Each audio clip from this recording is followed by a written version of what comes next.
J'aimerais le croire.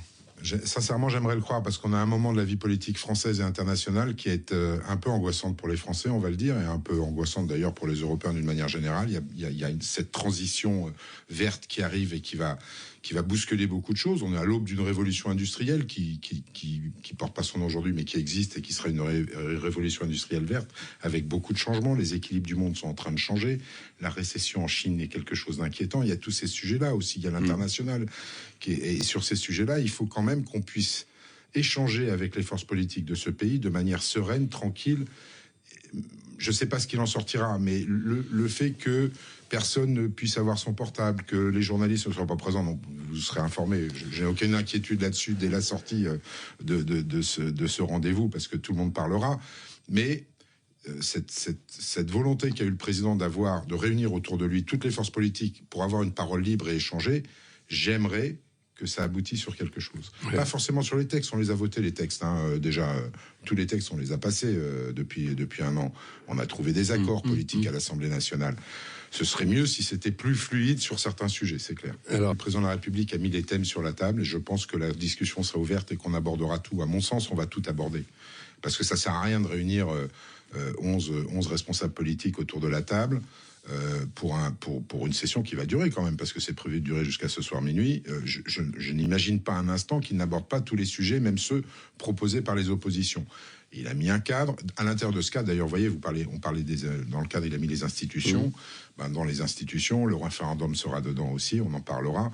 Donc voilà, je pense que tous les sujets seront abordés, et il faut que tous les sujets soient abordés de tout.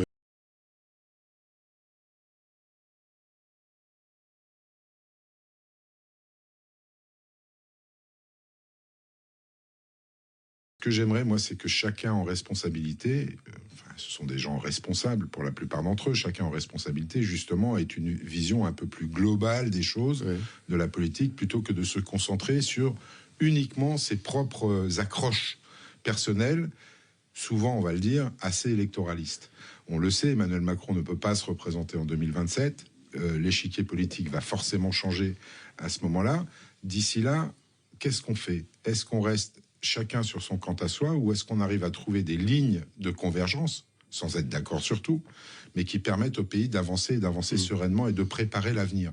L'avenir qui se prépare devant nous, il ne va pas se préparer sur 1 an, 2 ans, ou sur les prochaines lois qu'on va faire. Bien sûr que c'est des étapes, mais il faut avoir une vision globale de ce qui va arriver dans les 30 prochaines années. Et j'espère en tout cas qu'ils vont s'atteler à cette tâche. Je vous prends juste un exemple sur les écologistes. Regardez la différence entre les écologistes au Parlement européen et les écologistes en France. Les écologistes au Parlement européen, ils sont dans l'art du compromis. Et ils votent avec qui? Ils votent avec les libéraux, les centristes. Ils votent évidemment avec la gauche européenne.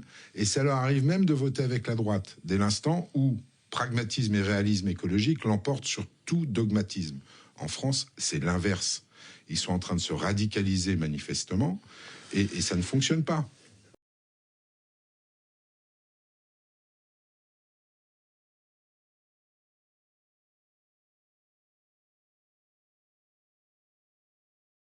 Je suis pas sûr quand on voit les soutiens.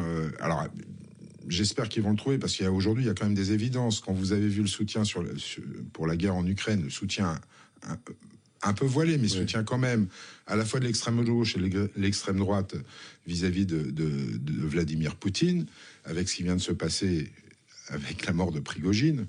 J'emploie la mort parce que je suis très diplomatique, mais il y a un moment ou un autre, on ne peut pas continuer à faire croire au monde entier que la parole de la Russie aujourd'hui est la parole d'un pays démocratique.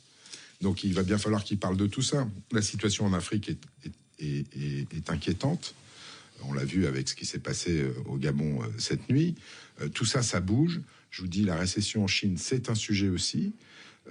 Voilà, il y a tous ces sujets-là doivent amener tous nos responsables politiques, qu'ils soient français, allemands, italiens, à notamment parler de l'Europe et de cette espèce d'ancrage plus fort de l'Europe dans le monde. On peut être adversaire politique, je reprends encore la façon dont le Parlement européen fonctionne.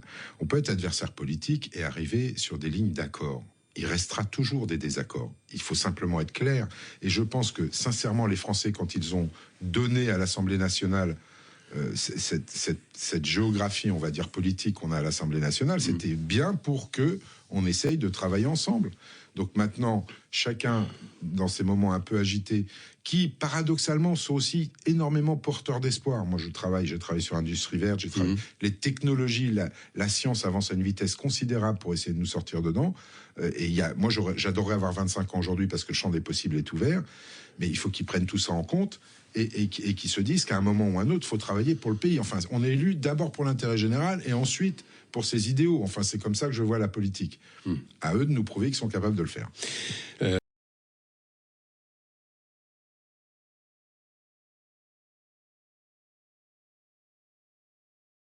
Je soutiens sans réserve et sans état d'âme, comme quasiment 80% des Français. Et 60%, par exemple, c'est très étonnant, dernier sondage de 2023, 60% des sympathisants et militants de la France insoumise, n'en déplaise à M. Bompard.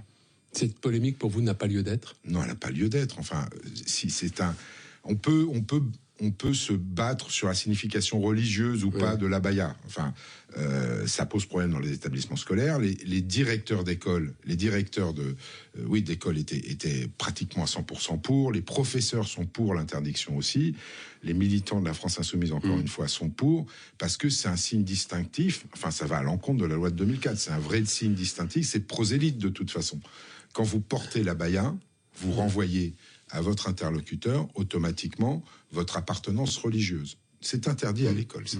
Non, le mal est plus profond, vous le savez très bien. Il y a un boulot considérable à faire dans les quartiers. Moi, je me souviens, je ne sais plus si c'est en 2015 ou en 2013, souvenez-vous de cette fameuse émission sur KTO où Jean-Luc Mélenchon invitait d'ailleurs les chrétiens de tous bords à aller dans les quartiers expliquer aux musulmans qui portaient des signes distinctifs qu'il fallait pas les porter. Bon, ben voilà, il faut qu'on s'empare du sujet de manière beaucoup plus ferme.